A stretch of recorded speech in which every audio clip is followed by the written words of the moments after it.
قبل ما ابدا الفيديو حابب اقول لك ان الفيديو النهارده غير اي فيديو تاني في القناه. الفيديو النهارده حاجه في اللذيذ، حاجه لن تراها الا عند العبد الله هركليز، حاله من الدراما والاثاره والتشويق هتخليك تشترك في القناه اجباري يا صديق. وقبل اي حاجه عايزك تصلي على النبي وتركز معايا علشان هتستمتع جدا بالحكايه، ويلا بينا نبدا. ده هو تسونيو كاجي، عيل غلبان شغال في محل لتصنيع وبيع ادوات الغطس، بيحب البحر جدا وهوايته المفضله تصوير الاسماك النادره ومعرفه اصلها وفصلها. في يوم من الايام وهو في الشغل بتاعه كان قاعد بيقلب في صور السمك الجديده اللي صورها وكان فرحان جدا. صاحبه بيقول له صحيح يا عم، شلت فكره الشغل التاني دي من دماغك ولا لسه؟ انت كده هتحمل نفسك فوق طاقتها ومش هتعرف ترتاح كويس. كاجي بيقول له انا عندي حلم ولازم احققه، انا مقدم على منحه في المكسيك ولازم اجمع فلوس الدراسه في اسرع وقت ممكن، وان شاء الله هلاقي شغل الاسبوع دوت. ويلا يا عم سلام علشان الوقت اتاخر. وبعدين بيسيبهم وبيكون رايح على البيت. وهو ماشي في الطريق كان عمال يفكر في مستقبله وكان قلقان جدا للطلب اللي قدمه في المنحه ما يتقبلش. ولكن فجاه بيقطع تفكيره صراخ بنت على كرسي متحرك ماشي بسرعه ومش عارفه توقفه. الكرسي بيخبط في طوبه والبنت بتطير من عليه، ولكن لحسن الحظ كاجي بيلحقها وبيقعوا هما الاتنين على الارض. ست البنت بعدها بتيجي وبتفرح لما بتلاقيها كويسه وكاجي لحقها، بتشكره علشان انقذ حفيدتها الوحيده، وبعدين بتاخدها علشان يروحوا البيت. كاجي هو كمان كان ماشي وراهم علشان بيته هو كمان كان في نفس الاتجاه. واول ما الست بتوصل عند بيتها بتعرض على كاجي يتعشى معاهم كشكر ليه علشان انقذ حفيدتها. الواد بيقبل عزومتها فعلا وبيدخل علشان يتعشى. العجوزه بتطبخ له احسن اكل وبتقدمه له، وبعدين بيقعد علشان ياكل. بس هو قاعد بيلاحظ ان البنت دي قاعده لوحدها ومش بتتكلم وشكل في حاجه مزعلاها. بيقول لها مالك، هو في حاجه مزعلاكي ولا ايه؟ البنت بتكون زعلانه علشان ما بتخرجش من البيت كتير، والمره اللي تخرج فيها من فتره كبيره يحصل كده ويروحوا على طول وما يعملوش اي حاجه. ما بترضاش تتكلم معاه وبتقول له مالكش دعوه، خلص اكلك ويلا امشي من هنا بسرعه، وبتسيبه وبتدخل اوضتها. وبالمناسبه البنت دي اسمها جوزي. الواد بيستغرب من الطريقه اللي عملته بيها ولكن ما بيقولش اي كلمه. بيخلص اكل فعلا وبيشكر العجوز على ضيافتها وبيكون ماشي. ولكن قبل ما يمشي الست دي بتقول له انا عندي ليك وظيفه جديده وعاوزاك تشتغل عندي. الواد بيستغرب بيقول لها ازاي واحده كبيره زيك هيكون عندها وظيفه ليا؟ الست بتقول له الوظيفه هي انك تخدم جوزي، ومن يوم ما اتولدت وهي عندها شلل نصفي في الجزء السفلي من جسمها، وزي ما انت شايف كده انا بقيت ست كبيره في السن ومش بقدر اعمل لها كل حاجه لوحدي، علشان كده عاوزاك تساعدني في خدمتها. وما تقلقش يا عم هيبقى ليك مرتب هتاخده كل اول شهر. الواد بتعجبه الفكره وبيقول كده كده انا كنت بدور على وظيفه اضافيه. بيوافق على طلبها وبعدين بيتفقوا على كل حاجه وعلى الميعاد اللي هيروح لهم فيه، وبيخلص اليوم على كده. وتاني يوم بيروح كاجي للشغل بتاعه، بيحكي لاصحابه على الشغل ده وبيقول لهم انا خلاص لقيت شغل اضافي ليا وهروحوا على طول بعد ما اخلص هنا. العيال بيباركوا له وكانوا فرحانين جدا علشان اخيرا حقق اللي في باله وهيعرف يخش المنحه اللي هو عاوزها. الواد بعد ما بيخلص معاهم بيروح لجوزي علشان يشوف طلباتها ايه ويساعدها في اللي عايزه تعمله. ولكن اول ما بيروح قدام اوضتها ما بترضاش تطلب منه اي حاجه مفيده وبتفضل تستفز فيه. بتخليه يقطف لها ورق من الجنينه ويعد الشاي اللي على الارض، وكان زهقان جدا من طلباتها. بتعدي الايام والواد خلاص جاب اخره، بيقول امتى الشهر ده يخلص بقى علشان اخد مرتبي وما عدتش اروح لها تاني. دي بنت مستفزه جدا وكان متضايق جدا من اللي عملته. المهم بقى جوزي هي كمان كانت بتحلم ان العالم اتغير والميه ملت المكان بالكامل، رجليها اتحولت لزعانف وبقت زي حوريه البحر بتروح الاماكن اللي هي عايزاها، وكانت في قمه السعاده. ولكنها بتفوق على صوت ستها وهي بتصحيها. بتطلع بره وبتقول لها انا عاوز اطلع من البيت يا ستي، انا زهقت من القعده في الاوضه وعاوز اطلع اشوف ناس جديده. ستها اول ما بتسمع الكلام ده بتتعصب وبتقول لها مفيش خروج تاني، انت نسيتي اخر مره طلعنا فيها ولا ايه؟ خليكي قاعده هنا عما كاجي يجي كمان شويه. البنت بتتضايق جدا من كلامها ولكن ما بتقدرش تعمل حاجه. بعدها كاجي هو كمان بيوصل وبيكون مقرر انه خلاص هيستقيل وما عادتش هتشوفه تاني وهترتاح منه. بيقف قدام اوضتها وبيقول لها انا عارف انك متضايقه مني طول الفتره اللي فاتت ومش عاوزاني اكمل هنا، علشان كده انا بقول لك ان ده اخر يوم ليا، هياصي بقى يا ستي. محدش بيرد عليه وبيعرف ان مفيش حد جوه. بيفتح باب اوضتها وبيتصدم من اللي شافه، بيلاقي رسمات جميله جدا وحلوه ولا كأن فنان هو اللي راسمها. ولكن فجاه وهو واقف بيسمع صوت ست جوزي وهي بتنده عليها بصوت عالي. بيروح يشوف ايه اللي بيحصل وبتقول له جوزي مشت من هنا وعمال انده عليها مش بترد عليا، روح الحقها بسرعه ورجعها تاني. كاجي بيروح وراها فعلا وبيوقفها قبل ما تعدي القضيب دوت. بيقول لها انت ليه عملتي كده وعاوزه تروحي فين؟ جوزي بتقول له انا زهقت من البيت ومن نكده، انا عايز اخرج من هنا بسرعه، تعالى وصلني للبحر دلوقتي. الواد بيتاثر من حالتها فعلا وبيقرر يساعدها. بيروحوا لمحطه القطر علشان يوديها، ولكن ستها بتتصل بتتصل على كاجي وبتقول له انت اتاخرت كده ليه؟ تعالى يلا. جوزي بتكون مفكره انه هيسمع كلامها وهيرجعها للبيت تاني، ولكن كاجي بيروح لها وبيقول لها يلا نكمل رحلتنا، وما بيسمعش الكلام ستها. البنت وقتها بتفرح من اللي عمله وكانت في قمه السعاده. بعدها بيركبوا القطر والبنت بتكون مبهوره جدا، اول مره تخرج بره البيت وتشوف المناظر الطبيعيه الجميله ديت. كاجي بيقول لها رسمك حلو قوي على فكره، وبجد تنفعي فنانه، الله اكبر عليكي. البنت بتعرف انه دخل اوضتها وشاف رسمتها وبتهزر معاه وبتقول له يا عم دي اقل حاجه عندي. الواد بيضحك وكان في قمه السعاده هو كمان. بيعدي الوقت واخيرا بيوصلوا عند البحر، واول ما البنت بتشوف البحر قدامها ما بتكونش مصدقه عينيها وهتموت من الفرحه. بتروح بالكرسي علشان تنزل الميه ولكن الرمل بيوقفها وبتقع على الارض. بتكمل زحف ولكن كاجي بيروح وبيشيلها وبينزلوا هما الاتنين. بيفضلوا يتنططوا في الميه والبنت ما كانتش مصدقه نفسها. وبعد ما بيخلصوا بيرجعوا البيت تاني وبيلاقوا ستها مستنياهم. بتفضل تزعق لكاجي وبتقول له لو ده حصل تاني هخصم لك نص شهر وما عدتش هجيبك هنا، هو انت ايه اللي خلاك تتصرف من دماغك؟ الواد ما بيردش عليها وبعدها الست بتسيبهم وبتمشي. جوزي بتكون فرحانه جدا بسبب اللي عمله علشانها وانه ما فرقش معاه كلام ستها وعمل اللي كانت عايزاه. بتشكره على مساعدته وكمان بتتاسف له على كلام ستها، ولكن بتتفاجئ بالواد بيقول لها مش مهم يا ستي، شوفي بس انت عاوزه تروحي فين الفتره اللي جايه، وبيقرر يقف جنبها ويخرجها في كل الاماكن اللي هي عايزه تروحها. لا جامد يا ابني ورجولي والله. البنت اول ما بتسمع الكلام ده بتفرح اكتر، وفعلا من اليوم ده بداوا في تنفيذ خطتهم. كل يوم بيستنوا ستها لما تنام وبعدين بيطلعوا هما الاتنين. بياخدها للملاهي وبيركبها الالعاب وبيوديها للجنينه، وبتعدي الايام وكل يوم ما بيقربوا من بعض اكتر واكتر، وبيعمل لها كل اللي هي عايزاه. وفي يوم بياخدها للمكتبه والبنت بتنبهر بكل الكتب اللي كانت موجوده. بتشتري كل اللي هي عايزاه وبتروح لامينه المكتبه علشان تاخدهم. الامينه بقى اول ما بتشوف الكتب اللي هي واخداها بتعجب بيها جدا، وان ذوقها رفيع في القراءه وهي كمان قرأت نفس الكتب. ولكن جوزي من قله خبرتها في التعامل مع الناس ما بتعرفش ترد ولا تقول شكرا حتى. بعدها كاجي هو كمان بيوصل وبياخدها علشان يروحوا للبيت. بيقول لها انت كنت مكسوفه وانت بتتكلمي مع كانا كده ليه؟ انت بتفكريني باول يوم اشتغلت في المحل بتاعي، كنت مكسوف زيك بالظبط كده. البنت بتقول له هو انت شغال في محل تاني؟ انا عاوزاك تاخدني هناك دلوقتي. وفعلا كاجي بيسمع كلامها وبيوديها للمحل اللي هو شغال فيه. بيعرفها بزمايله، والواد اوكاهي كان مبهور جدا من جمالها. ماي هي كمان بتيجي وبتروح عندهم وبتسلم عليها، وبعدين بتنده على كاجي وبتوري له شويه سمك هي صورتهم، والواد كان مبهور جدا من الانواع الجديده ديت. جوزي اول ما بتشوف علاقته هو وماي بتتضايق وبتقول له يلا علشان نروح. الواد بيستغرب وما بيكونش عارف ايه اللي حصل وبيسالها انت ليه متضايقه؟ وحاجه حصلت ولا ايه؟ جوزي وقتها بتقول له انا ما بحبش اجي الاماكن اللي زي ديت، يلا نمشي دلوقتي. كاجي وقتها بيتضايق من اللي قالته وبيقول لها انت خليتيني اجيبك هنا علشان تستهزئي بيا وبالشغل بتاعي ولا ايه؟ انا مش هسمح لك تعدي حدودك معايا بعد كده. البنت بتزعل من كلامه وبتقول له خلاص يا عم براحتك اللي انت عايزه ويلا سلام دلوقتي، وبتسيبه وبتروح البيت لوحدها. ده كمان بتقول لستها ما عادتش تجيبه هنا تاني علشان مش عايزه حد يخدمها. وفعلا ستها بتبلغه وكاجي ما عادش هيروح لها تاني. بتعدي الايام ولكن الواد بيفضل يفكر فيها وما بتروحش عن باله، وبرغم ان بيجيله الموافقه من منحه المكسيك بتاعته والمفروض يكون في قمه السعاده، ولكن برضه كان زعلان وحاسس ان في حاجه مضايقاه. جوزي هي كمان كانت في المكتبه بتجيب كتب وبدات تعتمد على نفسها من غيره، وهي هناك بتجيلها بنت صغيره وبتقول لها بالله عليك احكي لي الحكايه ديت. البنت بتكون خايفه ولكن من كتر الحاح البنت بتوافق تعمل اللي هي عايزاه. بتروح وبتفضل تحكي لهم الحدوته ولكن بتكون متوتره وبتفضل تتهته في الكلام. كل الاطفال وقتها بيسيبوها وبيمشي الا بنت واحده هي اللي كانت مركزه معاها. ده كمان بتسالها وبتقول لها ارسمي لي البيت اللي البطل والبطله عايشين فيه. البنت فعلا بترسم لها بيت ولا كأن فنان اللي رسمه. الكل بينبهر من رسمها وبيحيوها عليه، والبنت كانت في قمه السعاده. بعدها بتروح البيت وبتقعد في اوضتها، ولكن بالليل بتتفاجئ بكاجي بينده عليها. بيدخل وهو شايل السمكه دي وبيتاسف لها عن اللي عمله. بيقول لها انا مش عارف جيت هنا ليه، بس لقيت رجليا بتسحبني وبتجيبني هنا لوحدها. البنت بتفرح من كلامه وبتقع عينيها في عينيه وعينيه بتقع في عينيها، والظاهر كده ان ده الحب من اول سمكه يا صديقي. وبيخلص اليوم على كده. وتاني يوم جوزي بتقوم وبتجهز نفسها وما بتكونش خايفه ان ستها تشوفها ولا حاجه. بتقول لها انا هخرج من البيت دلوقتي انا وكاجي، انا مش باخد رايك ولا حاجه ما تقلقيش، انا بقول لك بس ان انا طالعه دلوقتي. وبتسيبها وتمشي. الست اول ما بتسمع الكلام ده بتكون في قمه السعاده واخيرا بقت مطمنه عليها وبتقول لو مت دلوقتي انا اكيد هكون مرتاحه. كاجي وجوزي بقى كانوا قلبينها جو رومانسيات وبيفضل يوديها كل الاماكن اللي هي عايزه تروحها، وكل مدى ما بيقربوا من بعض وعلاقتهم بتتطور اكتر واكتر لحد ما في يوم ست البنت بتموت وبيجي يوم العزاء. كاجي بيستنى الناس لما تمشي وبعدين بيروح يتكلم معاها ويخفف عنها اللي هي عايشاه دلوقتي وانها بقت الشخص الوحيد اللي باقي من عيلتها. بتقول لي كاجي سيبني لوحدي اليومين دول. وصحيح يا عم انت ما عدتش مجبر تيجي هنا تاني او تعمل اي حاجه اطلبها منك، علشان ما عدتش هقدر ادفع لك حق شغلك هنا. الواد بيسمع الكلام وما بيرضاش يرد عليها، وفعلا بيسيبها ترتاح اليومين دول لوحدها. بيروح يقعد مع اصحابه وبيلاحظوا ان في حاجه مزعلاه. مي بتقول له انت ايه اللي شاغل بالك ومخليك ساكت كده؟ الواد بيحكي لها على ظروف جوزي وبيقول لها انا مش هقدر اسيبها لوحدها، وازاي هروح المنحه بتاعتي وهتفضل عايشه ملهاش ونس لوحدها. روحوا اطمنوا عليها دلوقتي وحاولوا تخففوا عنها شويه. العيال بيقولوا له تمام يا عم هنروح نزورها دلوقتي. في نفس الوقت كان في 2 من الدوله بيروحوا لجوزي علشان ياخدوها للملجأ وتعيش هناك، وان بعد ما ستها ماتت بقت عايشه في البيت لوحدها ومش هتلاقي حد يساعدها. البنت بترفض عرضهم وبتقول لهم انا اشتغل رسامه وهعتمد على نفسي ومش هحتاج من حد حاجه. المستفز ده وقتها بيضحك باستهزاء وبيقول لها سيبك من هواياتك اللي مفيش منها اي فايده ديت وتعالي معانا دلوقتي، اللي زيك كانوا كتير وبعد يومين جم لوحدهم. جوزي اول ما بتسمع الكلام ده بتتضايق وبتسيبهم وبتطلع بره. بتروح وبتقف على النهر وبتفضل تفكر هتعمل ايه في حياتها بعد كده، ولكن وهي واقفه بتلاقي مي بتنده عليها، ولكن دي ما جاتش علشان تخفف عنها ولا حاجه. وقتها بتبين قد ايه هي بتحب كاجي ومش عاوزاهم يقربوا من بعض اكتر من كده. بتقول لها كاجي بعتني ليكي علشان اقف جنبك وما تزعليش، بس انا عايز اطلب منك طلب، انا عاوزاكي تبعدي عنه وما عدتش تفضلي معاه بعد كده. كاجي عاوز يتخلى عن حلمه ويسيب دراسته ويفضل جنبك ويهتم بيكي، هو انت سحراله ولا ايه؟ جوزي وقتها بتتضايق من كلامها وبتسيبها وتمشي وهي زعلانه جدا. ولكن قبل ما تمشي مي ما بتسكتش وبتقول لها على فكره كاجي بيعاملك كويس بس علشان صعبانه عليه، وعامل كل ده معاكي علشان حالتك الصحيه مش اكتر.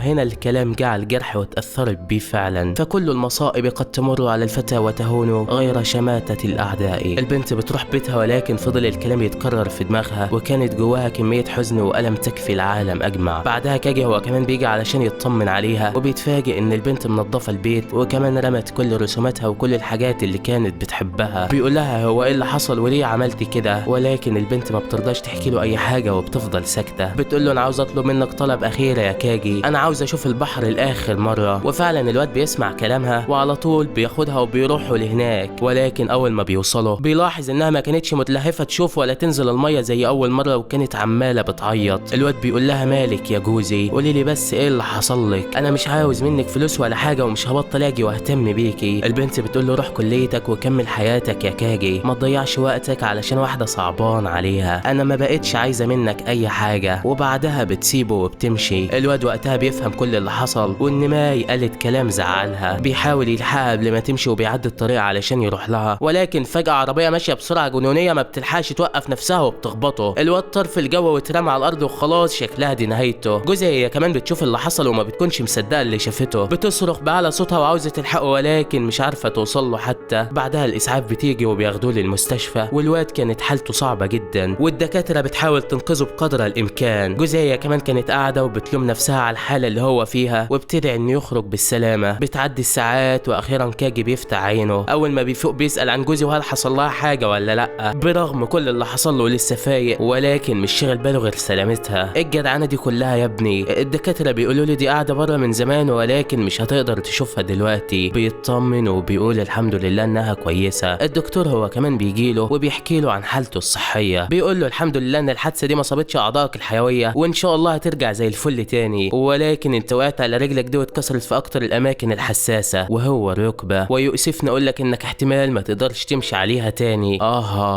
الواد خد صدمه في نص قلبه، خلاص فقد الامل وما عادش عارف هيعمل ايه. جوزي بعدها بتدخل علشان تشوفه وتطمن عن حالته ولكن الواد ما كانش ليه نفس في اي حاجه وبيقول لها انا هنام دلوقتي. البنت بتسيبه وبترجع بيتها وما بتكونش مصدقه ان كل ده حصل له بسببها. ما كانتش عارفه تعمل ايه وكانت عماله تلوم نفسها وبتعيط. ولكن فجاه بتسمع صوت الباب بيخبط وبتكون ماي هي اللي جت لها. بتقول لها انا عارفه انك جوه وسامعاني، يلا افتح الباب دلوقتي. جوزي بتقول لها انت ايه اللي جابك هنا وعاوزه مني ايه تاني؟ ماي بتقول لها انا عاوزاكي تبعدي عن كاجي بعد كده، هو خلاص فقد الامل في احلامه وما عادش هيسافر ولا هيروح للمنحه بتاعته، ده حتى مش راضي يعمل تاهيل على رجله ومش مصدق انه مش هيقدر يمشي تاني. جوزي وقتها بتتصدم وبتقول لها الكلام ده مش مظبوط، انا مستحيل اسيبه وهو في الحاله ديت. اي نعم انا مش عارفه عنه حاجات كتيره ولكن عارفه ان عمره ما هيستسلم لليأس وهيمشي على رجله تاني، وان كان فقد الامل فانا اللي هرجع له الامل ده بايدي. مي بتتضايق من كلامها وبتقول لها هنشوف اخرك، وبعدين بتسيبها وتمشي. وبعد ما بتمشي جوزي بتقعد تفكر ازاي هتروح لكاجي وتشجعه يكمل علاجه. بتجيلها فكره جباره وعلى طول بتبدا في تنفيذها. بتروح المكتبه وبتاخد شويه كتب وبتتفق مع كانا على اللي هتعمله. بعدها بتروح البيت وبتفضل ترسم رسومات كتيره ومش عارفين هتعمل بيها ايه. وبعد ما بتخلص بتروح لصاحبه اوكاهي بتقول له انا عاوزاك تجيب كاجي من المستشفى النهارده وتوديه المكتبه وهتفهم كل حاجه هناك ما تقلقش. وفعلا الواد بيروح له وبياخد تصريح علشان يطلعه من المستشفى. كاجي ما بيكونش عاوز يطلع ولكن اوكاهي بياخده معاه بالعافيه وبيقول له صدقني يا عم هتنبسط. بيوصلوا المكان فعلا وبيدخلوا المكتبه. بيتفاجئ بجوزي مجمع الاطفال دول وعملت قصه علشان تحكيها لهم. بتبدا تحكي لهم القصه اللي هي رسمتها وبتقول في يوم من الايام كان في بنت جميله جدا عايشه حياتها في كآبه علشان ما حدش بيصاحبها وكانت زعلانه جدا. راحت الغابه علشان تتمشى وتفك عن نفسها ولكن بتتفاجئ بالنمر ده قدامها. كان خلاص هيهجم عليها ويقتلها ولكن في اخر لحظه بينزل شاب جميل من السماء وبيهجم على النمره وبيبعده عنها. الواد كان ليه جناحين طوال وكان شكله جميل جدا. كان عنده حلم وبيقول للبنت انه في الربيع لما الرياح تبقى خفيفه هسافر لجزيره الامنيات وهحقق حلمي. البنت بتفضل معاه وبتشجعه وبتقول له انا هفضل معاك لحد ما تحقق حلمك وتمشي من هنا. ومن اليوم ده بدأنا رحلتنا سوا. كان كل يوم بياخدها لمكان جديد وكانت البنت في قمه السعاده وقلبي كان مبسوط وفي قمه السعاده علشان هو موجود في حياتي. قضينا اجمل وقت سوا ولكن البنت فضلت وراه وبتشجعه علشان يحقق حلمه. بتعدي الايام والليالي لحد ما جه الربيع وجه اليوم اللي لازم يسافر. الواد بيودعها والبنت بتنهمر بالدموع من كتر الزعل ولكن ما كانش قدامها حل تاني والواد بعدها بيسافر. ولكن بعد ما بيمشي البنت بتكون مروحه البيت وبتتفاجئ بالنمر ظهر تاني وهجم عليها. البنت اترعبت وخلاص عرفت انها نهايتها ولكن بتتفاجئ بالواد رجع لها من تاني بعد ما سمع صرختها. لحقها من النمر قبل ما يحصل لها حاجه ولكن اتصاب اصابه خطيره في جسمه وجناحاته بيتم بترها. الواد وقتها فقد الامل وكان مفكر ان دي نهايه احلامه ومش هيقدر يوصل لجزيره الامنيات مهما حصل وهيفضل هنا بقيه حياته. ولكن البنت بتقول له انت مستحيل تستسلم. اذا كان الجناحين بتوعك اتقطعوا فانت عندك جناحين تانيين في قلبك هم نفس الجناحين اللي ضموني طول الفتره اللي فاتت وخلوني احبك واتمسك بيك وكمان اتمسك بالحياه اكتر واكتر بعد ما كنت كارهه حياتي ودنيتي. اياك تستسلم للظروف مهما حصل وتاكد ان على طول معاك وفي ظهرك. الواد بيتاثر من كلامها فعلا وما استسلمش لليأس وعمل سفينه وعدى بيها البحر الى جزيره الامنيات ووصل فعلا رغم العواصف والامواج وانه لوحده وصل للي هو عاوزه بدون ما حد يساعده. وده علشان عرف ان في قلبه اجنحه اقوى بكتير من حاجات كتير شايفينها. كاجي بيسمع الكلام ده وبيتاثر فعلا. عارف انه لازم يقاوم ويتغلب على ضعفه. بيسقف لجوزه على الكلام الجميل ده وكان متحمس جدا. بيقول انا لازم اقاوم وما استسلمش مهما كانت حالتي وحشه ومهما قالوا الدكاتره انا برضه مش هستسلم. وبالفعل بدأ في دورة العلاج الطبيعي وإعادة التأهيل. كل ما يحس إنه مش قادر يكمل بيتخيل كلام جوزي وبيقول لا أنا مش هستسلم. بيفضل كل يوم يتدرب أكتر وأكتر وبيتحسن عن اليوم اللي قبله لحد ما أخيرا بتعدي الأيام وبيقدر يقف على رجله من تاني. كم أنت عظيم يا كاجي. ده كمان المستشفى بتديله إذن بالخروج وهيكتفوا بالزيارات الأسبوعية. جوزي وقتها بتروح له وبتقول له ألف مبروك يا عم وحمد لله على السلامة. أنا مبسوطة جدا علشان أنت كويس وهتخرج بكرة. الواد بيقول لجوزي أنا عاوزك أنت اللي تيجي تاخديني من المستشفى بكره الساعه 10 وشكرا علشان وقفت جنبي وساعدتيني ابقى كويس. البنت بتقول له تمام يا عم ان شاء الله هكون موجوده بكره وهستقبلك. وفعلا تاني يوم كاجي بيفضل مستنيها ولكن ما بتجيش. الساعه بقت 11 الا ربع وبرضه لسه ما جاتش علشان تستقبله. بيتصل عليها ولكن ما فيش ليها اي اثر ولا حد بيرد على التليفون. الواد بيقلق عليها جدا وبيروح عندها البيت ولكن اول ما بيوصل بيتصدم. بيلاقيها خزنت كل حاجاتها وقررت تسيب المدينه وتمشي وتسكن في مكان تاني. الواد بيقلق عليها وبيروح يدور عليها زي المجنون. بيبلغ صحابه وكل واحد فيهم بيدور في مكان ولكن مفيش ليها اي اثر. الواد مش مصدق انها سابته ومشت بالسهوله ديت ولكن الواد بيقول انا هفضل ادور عليكي مش هسيبك وهلاقيكي مهما حصل. وفجاه بيشوف اثار عجلات الكرسي بتاعها قدامه. الواد بيفرح وبيفضل ماشي ورا اثار العجلات على امل انه يلاقيها. البنت كانت ماشيه قدامه فعلا ومش عارفه هي رايحه فين. عاوزه تبعد على قد ما تقدر علشان ما تسببش مشاكل تاني. ولكن فجاه وهي واقفه واحد بيخبط في الكرسي بتاعه وبينزل من الشارع ده بسرعه جنونيه. ما كانتش عارفه توقفه ولا تتحكم فيه. الكرسي بيخبط في الطوبه ديت والبنت بتطير من عليه وكانت خلاص هتقع. بس فجاه بتلاقي كاجي وصل وبيلحقها زي ما لحقها قبل كده وبيقعوا على الارض هما الاتنين. الواد مش مصدق عينه ان لقاها تاني وكان فرحان جدا. جوزي هي كمان بتقول له انت ازاي جيت هنا ورجلك لسه مصابه. الواد بيقول لها انا مش هحس بألم ولا غيره طالما انت موجوده في حياتي. اي نعم انا نفسي اسافر واحقق احلامي قدامي واعمل كل اللي نفسي فيه، ولكن انت اهم حاجه بالنسبه لي. انا عاوز اقولك اني بحبك يا جوزي ومش هقدر اعيش من غيرك. البنت بتعيط بصوره مش طبيعيه، بتقول له وانا كمان بحبك. بتحضنه في لحظه رومانسيه جدا وكانت في قمه السعاده. اثبتوا للكل ان مهما كانت الظروف لن تقف امام المشاعر الحقيقيه، وانك لازم تحارب علشان الشخص اللي بتحبه وما تستسلمش ولا تتخلى عن حبك. وكما قال الشاعر: لو لم يكن فيها سوى اخلاقها لعشقتها لمجرد الاخلاق،